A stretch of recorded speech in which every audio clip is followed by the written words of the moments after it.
여러분 저 보면 이 위에 이 등이 보이시죠? 여기에 비춰서 보이시죠? 저는 제 얼굴이 보여요. 무척 지금 불편한 상황인데 조금 불편해도 좀 참으시고, 이 등이 비춰서 좀 불편하면 약간 자리를 좀 이동하면 더 나을 수 있겠다는 생각이 듭니다. 빨리 코로나가 끝나야지. 별의별 방법으로 다 예배를 드리네요. 자, 오늘 우리가 시편 139편 2절 말씀을 볼 건데 중간에 이 말씀을 좀 찾아보도록 하겠고요. 오늘 먼저 히브리서 11장의 말씀을 보면서 시작하도록 하겠습니다.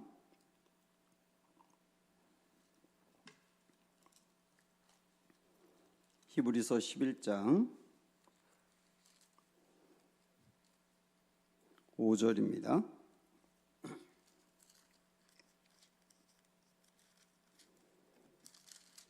자, 에녹에 대한 말씀인데요. 히브리서 11장 5절 같이 읽을까요? 믿음으로 에녹은 죽음을 보지 않고 옮겨졌으니 하나님이 그를 옮기심으로 다시 보이지 아니하였느니라. 그는 옮겨지기 전에 하나님을 기쁘시게 하는 자라 하는 증거를 받았느니라. 자, 이 말씀의 끝에 보면 그가 옮겨지기 전에 라고 하는 말은 하나님이 그를 데려가셨잖아요. 산채로. 그렇게 하나님의 나라로 옮겨지기 전에 에녹은 하나님을 기쁘시게 하는 자라고 평가를 받았답니다. 하나님이 그를 보고 너는 나를 기쁘게 하는 자구나 이러셨다는 거예요. 그러면 여기서 에녹의 무엇이 하나님을 기쁘시게 했는가? 사랑하는 여러분, 하나님을 기쁘시게 하는 분들이 되기 원하시죠? 네? 이것 때문에 안 들려. 크게 좀 말씀하세요. 네? 하나님을 기쁘시게 하는 분들이 되기 원하시죠? 그러면 에녹이 어떻게 했길래 하나님이 그걸 보고 기쁘시다고 말씀하셨을까? 이번엔 에녹에 관한 말씀 창세기 5장으로 한번 가서 봅니다.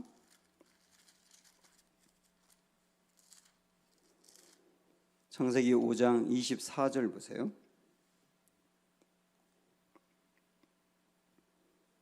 네, 우리 같이 읽으면서 하나님이 무엇을 보고 기뻐하셨는가라고 하는 것을 여러분이 찾으셔야 됩니다. 5장 24절 시작.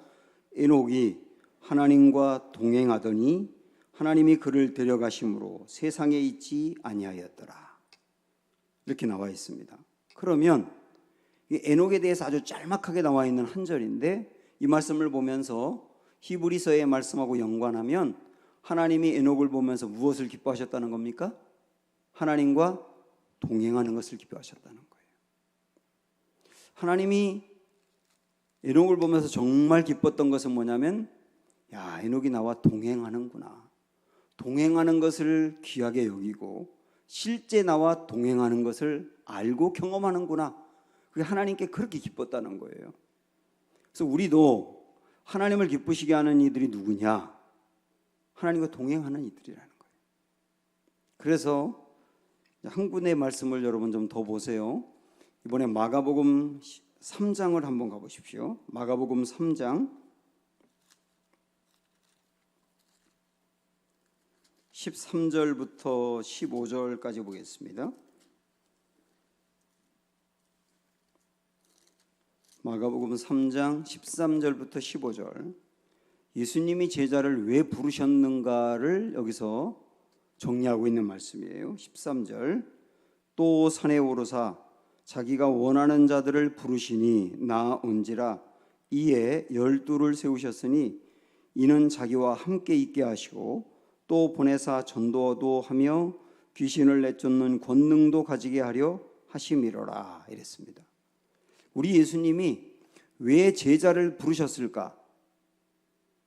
우리가 언뜻 생각을 하면 이 뒤에 나와 있는 말씀, 전도도 하게 하고 귀신을 내쫓는 능력을 주어서 예수님의 일을 하게 하려고 제자를 불렀구나. 이 뒤에 그렇게 나와 있지 않습니까? 그런데 이 뒤에 나와 있는 말씀보다 앞에 있는 말씀이 있어요. 왜 제자를 부르셨는가? 14절에 뭐라고 했습니까? 자기와 함께 있게 하려고 라고 나왔어요. 함께 있게 하려고. 이게 뭡니까? 동행이죠. 그러니까 예수님이 제자들과 함께 있게 하려고 제자를 부르셨다는 거. 이게 목적 1번입니다. 그 함께 있게 함으로 그 다음에 제자들이 나아가서 전도도 하고 권능을 행하는, 이것은 그 다음이었다는 거예요. 그렇다고 한다면 우리가 생각을 좀 바꿀 것이 뭐냐면, 정말 하나님이 기뻐하는 것은 하나님의 일을 열심히 감당하는 것 이전에 하나님과 함께 하는 거라는 거죠. 분명히 이렇게 우리가 알 수 있습니다. 그래서 앤드류 머레이라고 하는 영성가는 이걸 가지고 뭐라고 얘기했냐면, 하나님과 동행하는 것이 우리의 목적이 되어야 한다.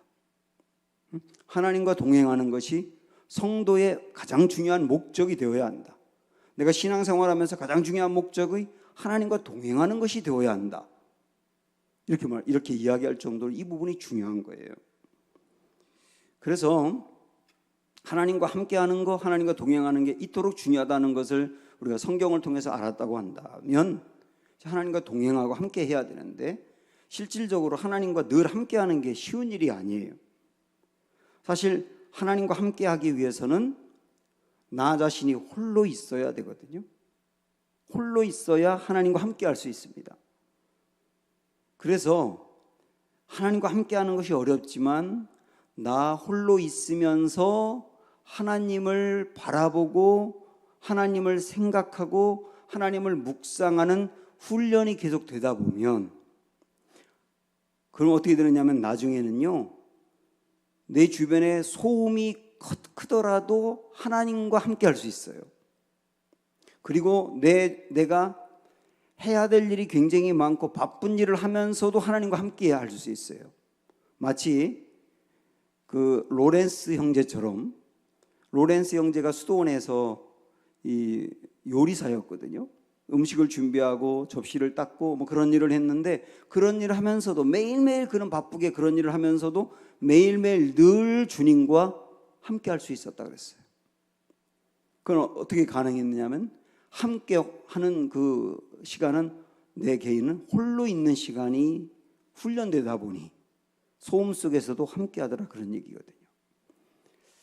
이게 얼마나 중요하냐면, 헨리 나우엔은 뭐라고 얘기를 했냐면, 나 혼자 있음으로 하나님과 함께하는 시간을 자꾸 경험하는 사람은 나중에 하나님으로 채워지고 거짓된 자는 비워진다, 이런 말을 했거든요. 자꾸 하나님과 함께하는 사람은 나의 거짓된 자아는 비워내고 하나님으로는 채워진다 그랬어요. 그러면서 나의 거짓된 자아가 크게 두 가지가 있다 그랬는데, 하나는 욕심이고 그리고 또 하나는 분노라고 했습니다. 욕심이라고 하는 것은 내게 허락된 것 이상을 꿈꾸는 거고, 그다음에 분노라고 하는 것은 내 뜻대로 되지 않았을 때 격하게 되는 게 분노라고 했거든요. 이 욕심과 분노가 이게 맞아떨어져서 보통 분노는 욕심 때문에 생기거든요. 그래서 욕심과 분노가 거짓자인데, 이 거짓자가 비워지고 하나님으로 채워지는 게 함께하는 시간의 은혜라는 거예요.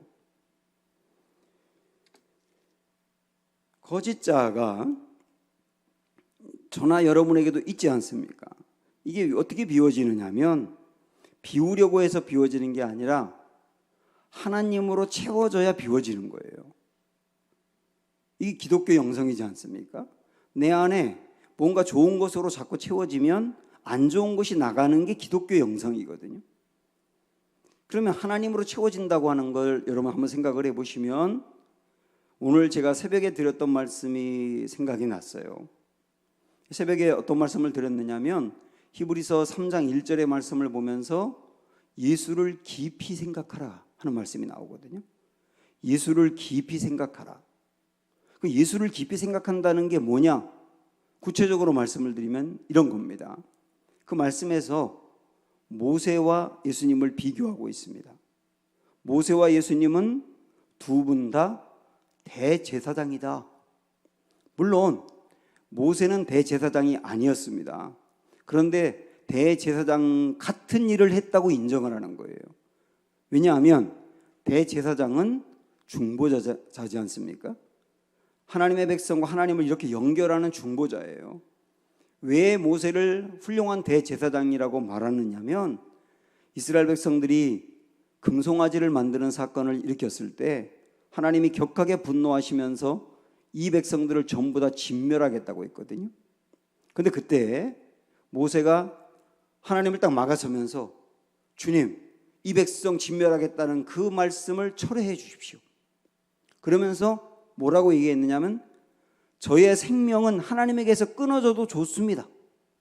그럼 이게 구체적으로 말씀드리면 뭐냐면 하나님, 저 정말 어려운 결단을 했는데요. 제가 지옥에 떨어져도 좋아요. 그런데 내 백성만은 다시 용서해 주시고 붙잡아 주십시오. 어떻게 이런 기도를 할 수 있을까요?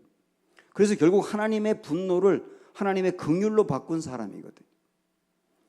그런 측면에서 모세는 정말 훌륭한 중보자였다, 대제사장이었다 이렇게 말할 수 있어요. 그런데 히브리서 말씀에서 모세와 예수님을 비교하면서 예수님은 그 모세와 비교할 때 더욱 탁월한 제사장이다 이랬어요. 더 탁월한 중보자다 그 말입니다. 왜 그랬느냐? 모세는 백성들을 위해서 기도로 중보의 자리에 나아갔지만 우리 예수님은 우리 죄인들을 살려내기 위해서 당신의 몸을 제물로 드리셨어요. 아예 기도를 한 정도가 아니라 당신의 몸을 제물로 드리셔서 죄의 형벌을 당신이 받으시고 우리를 살려내신 분입니다.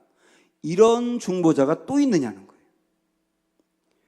그 말씀을 하면서 예수를 깊이 생각하라 이렇게 한 거거든요. 그러니까 우리 인생에 굉장히 어려운 문제를 만났을 때 내 마음이 심히 공고하고 너무나 막막하고 어려울 때 예수를 깊이 생각하라 그 말은 뭐냐면 참 대제사장이 되시는 예수님, 우리를 위해서 당신의 몸을 제물로까지 내어주실 정도로 우리를 위하시며 사랑하시는 그 예수님, 그분을 생각하라는 거예요. 그분을 생각하라. 매사에 어려운 일을 만났을 때 도와주세요 라고만 기도할 게 아니라 매사에 예수님을 깊이 생각하라. 그러면 거기서 성도는 일어설 힘이 생긴다는 거예요. 그러니까 이렇게 볼 때 우리 예수님으로 내 심령을 채우는 거, 예수님의 그 사랑으로 나를 채우는 거, 그럴 때 예수님의 사랑으로 나를 채우면 채울수록 내 안에 있는 거짓된 자아는 버려진다는 거예요. 버려진다. 그 일을 하는 시간이 하나님과 함께하는 시간이다. 이거와 연관해서 하나만 더 말씀을 드리면 사실 욕심이 많고 분노가 많은 사람은 두려움이 많아요. 원래 두려움이라고 하는 것은 욕심이 많을수록 생기거든요. 물론 내려놓으면 내려놓을수록 두려움은 적어지는 거죠. 근데 내려놓기가 어렵지 않습니까? 그러면 이 두려움이라고 하는 거, 이 두려움이라는 거 욕심만으로 생기는 게 아니라 실제 일이 어려워서 두려움이 생길 수도 있고요. 이 두려움을 어떻게 극복할 수 있을까요? 요한 1서에 이 귀한 말씀이 있는데 4장 그냥 들어보세요. 17절 18절 그 중에서 핵심되는 내용만 읽어드리겠습니다. 사랑 안에 두려움이 없고 온전한 사랑이 두려움을 내어 쫓나니. 사랑 안에 두려움이 없고 온전한 사랑이 두려움을 내어 쫓나니. 이 두려움을 극복하는 방법을 사랑이라고 말하고 있는 거예요. 사랑. 진짜 사랑을 아는 사람은 두려움이 사라진다는 겁니다. 어떤 일로든 내 마음이 심히 두려울 때 두려워하지 말아야지 한다고 두려움이 사라지는 것도 아니고 정말 내 마음에 사랑이라고 하는 게 채워지면 두려움이라고 하는 거짓자가 밀려난다는 거죠. 여기서 말하는 이 사랑은 말할 것도 없이 주님의 사랑이에요. 어떤 사랑이냐? 나를 위하여 요한복음 3장 16절에 있는 것처럼 독생자를 내어줄 정도로 나를 사랑하시는 하나님. 그리고 로마서 5장 8절에 있는 것처럼 원수인 우리를 위하여 죽으신 예수님의 그 사랑. 하나님은 예수님을 우리에게 내어주고 그 예수님은 우리를 위해서 죽을 정도로 우리를 사랑하시는 그 사랑, 그 사랑으로 우리 심령을 정말 채우면 주님이 나를 이렇게 사랑한다는 것을 우리가 알면 알수록 내게서 두려움이 사라져 간다는 거예요. 이런 것을 경험하는 시간이 언제냐? 주님과 함께하는 시간. 주님과 함께하는 시간이다 이거죠. 그래서 우리는 혼자 있는 시간, 그 시간이 어떤 시간이라 그랬어요? 주님과 함께하는 시간이라 그랬어요. 그 시간을 가짐으로 자꾸 나의 영은 주님을 생각하고 주님을 바라보고, 그러면 그럴수록 내 안에 있는 거짓된 자아는 사라져가고 그러면서 아름다운 모습으로 빚어져 가는 거거든요.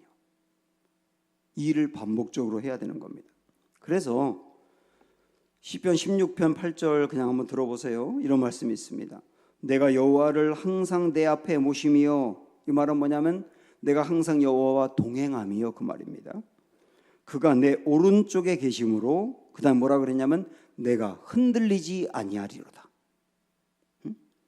주님과 내가 늘 동행하다 보니 내게 온 은혜가 뭐냐면 흔들리지 않는다는 거예요. 얼마나 큰 은혜입니까? 그래서 우리는 매일 주님과 함께하며 혼자 있는 시간을 가지셔야 됩니다. 그래서 저는 여러분에게 제안을 드리고 싶어요. 굉장히 분주하고 바쁜 삶 속에서도 시간을 쪼개어서 아침에 하면 제일 좋고, 아침에 못한다면 밤에 하루를 정리하는 마음으로 해도 괜찮고, 15분에서 20분만 홀로 있는 시간을 가져보시기를 권하고 싶어요. 이 홀로 있는 시간은 주님과 함께하는 시간이라 그랬어요. 그 시간을 쪼개어서 갖는데 그냥 갖는 게 아니라 매일매일 말씀 앞에 서서 그 말씀 앞에서 주님과 함께하는 거예요. 이 말씀을 가지고 묵상할 때 주님이 내게 말씀하는 것도 들을 수 있고, 이 말씀 속에서 주님이 나를 얼마나 사랑하는지 이 주님의 사랑으로 충만해질 수 있고, 그리고 이 주님이 나의 영혼을 치유해 주는 것도 말씀 앞에서 경험하게 될 거예요. 이 귀하고 귀한 일이 우리에게 있기 때문에 여러분에게 권합니다. 15분에서 20분 매일매일 우리 하나님 앞에 말씀을 가지고 서서 주님과 함께하는 시간을 갖자. 제안을 드리고 싶습니다.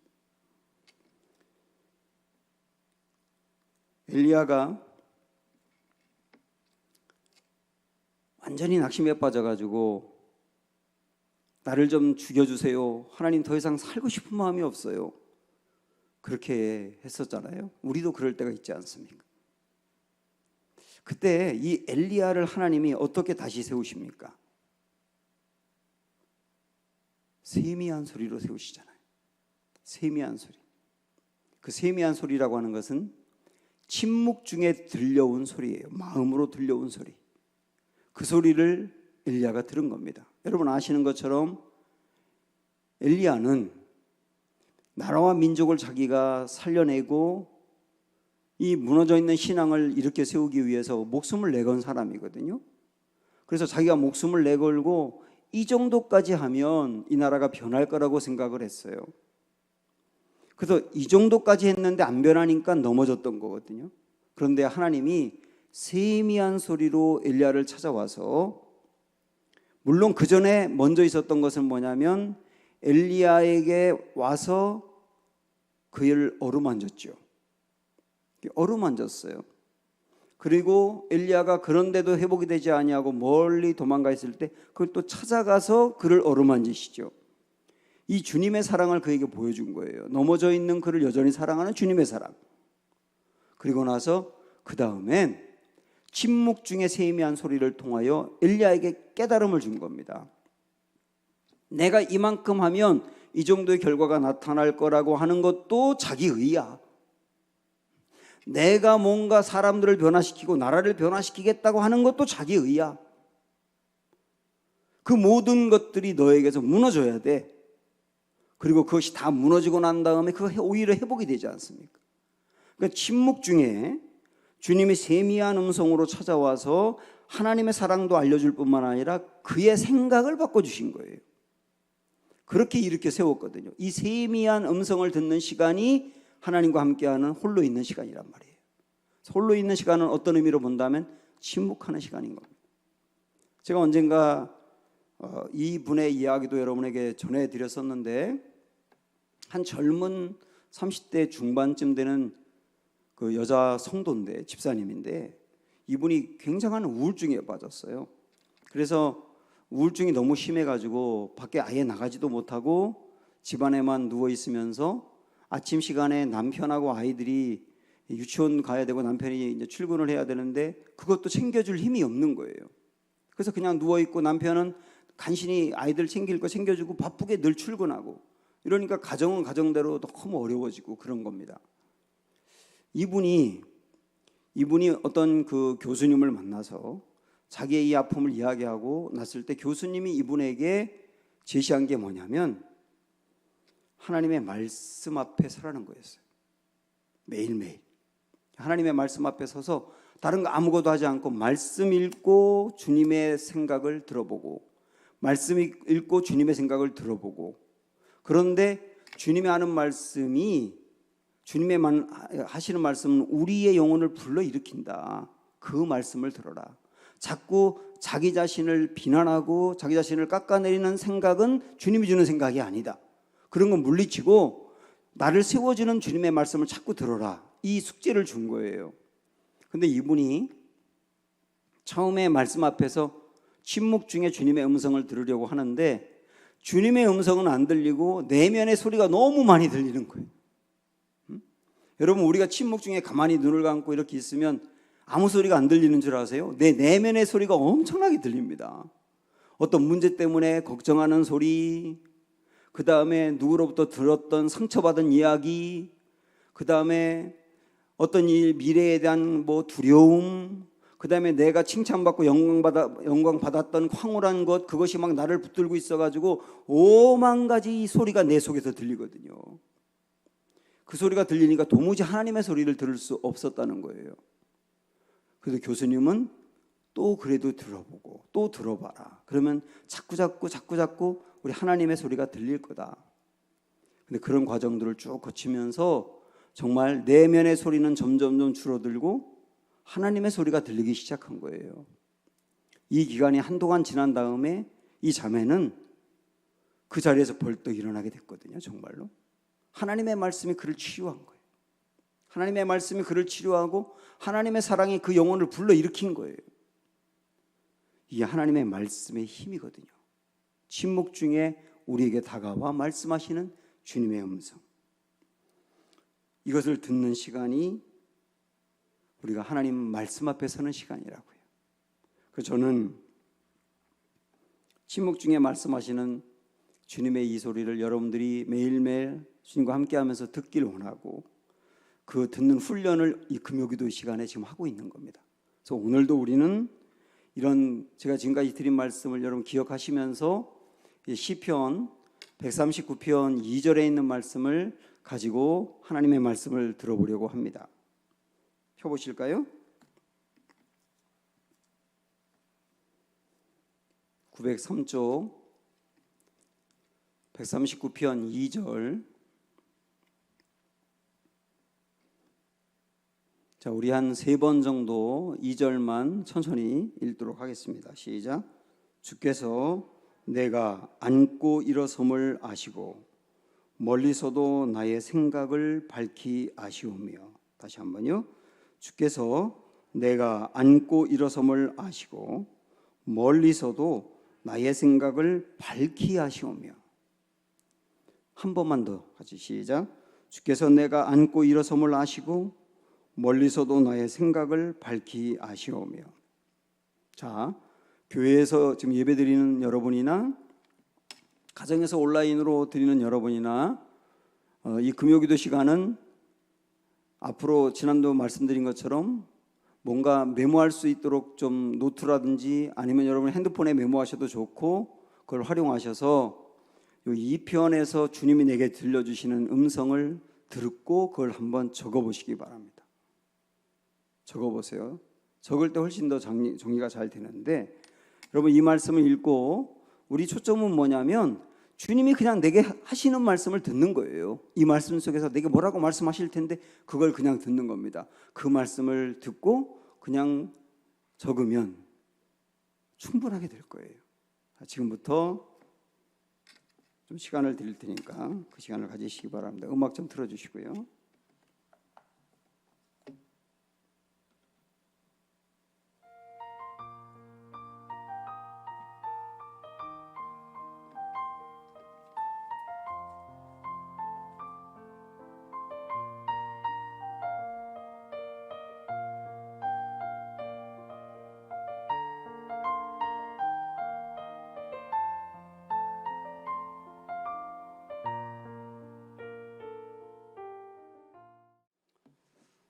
쓰다만 것이 있으면 여러분 나중에 채워보시기 바라고, 이 말씀을 이렇게 묵상할 때 오늘 아침에 우리 친구 목사님들 만나서 나누었던 그 야곱의 첫 번째 아내인 레아 생각이 났습니다. 여러분 아시는 것처럼 레아가 남편의 사랑을 그렇게 받고 싶은데 남편이 도무지 사랑하지 않으니까 늘 그걸 갈구했잖아요. 같은 집에 살면서 남편은 자기의 동생인 라헬만 사랑하니까 그 집에서 똑같이 살면서 자기에겐 눈길도 주지 않고 라헬만 사랑하는 것을 보고 늘 참아야 되잖아요. 그 얼마나 마음이 썩어 들어갔겠어요. 그래서 남편의 사랑을 받으면 좋겠다. 근데 이때 당시에는 특별히 아들을 낳으면 남편이 아내를 사랑했다 그래요. 그래서 하나님께서 이 고뇌하는 레아, 간절히 바라고 있는 그 레아의 생각을 아시고 멀리서도 그의 생각을 밝히 아시고, 창세기 29장에 보면 그가 사랑받지 못함으로 그의 태를 여셨다 그랬거든요. 그래서 태를 열어서 아이를 갖게 합니다. 그게 하나님이 레아의 생각을 밝히 아신 거거든요. 그런데 그게 끝이 아니에요. 그래서 그의 생각을 아시고 레아에게 아들을 줬는데 아들을 하나 줬어요. 그런데도 남편이 사랑하지 않으니까 레아의 마음은 더 갈급함이 심해지는 거예요. 남편의 사랑을 더 받고 싶다는 거예요. 왜냐하면 이 아들만 낳으면 사랑할 줄 알았는데 그래도 사랑을 안 하니까 그게 문제가 해결된 게 아니라 갈급함이 더 커지는 거예요. 두 번째 또 줬거든요. 그래도 사랑하지 않아요. 세 번째 줬는데도 여전히 사랑하지 않아요. 그때 새 아이를 낳고 그 다음에 네 번째 아이를 낳기 전에 레아에게 하나님이 진짜 엘리야에게 주셨던 것처럼 세미한 음성을 들려주신 겁니다. 그게 뭐냐면 내가 이미 하나님의 사랑을 무척 많이 받은 사람이구나. 남편의 사랑을 받아야만 내 인생이 행복하다고 생각했었는데 하나님이 나를 무척 사랑하시고 준 게 많구나 라고 하는 것을 깨닫게 해줍니다. 그리고 나서 네 번째 아이를 낳았을 때 그 유다라고 하는 이름을 붙이면서 이 자녀는 야곱이 이름을 붙인 게 아니라 레아가 이름을 붙인 거거든요. 그러면서 유다라고 하는 이름의 뜻이 하나님을 찬양한다거든요. 이제 하나님을 찬양한다. 그래서 네 번째 아이를 낳았을 때 레아의 생각이 바뀐 거예요. 저는 이제 그 말씀을 여기 오늘 요 시편의 말씀과 묵상하면서 연결을 할 때 주님이 제게 이제 깨닫게 하시는 말씀이 뭐냐면 하나님은 나의 생각을 아실 뿐만 아니라 결국은 하나님의 생각으로 나의 생각을 덮으시는 분이다. 그래서 하나님의 생각이 나의 생각을 덮음으로 말미암아 나의 생각이 하나님의 생각대로 바뀌게 해주시는 분이다. 이사야서에 있는 말씀을 보면 우리의 생각은 하나님의 생각과 다르다 그랬잖아요.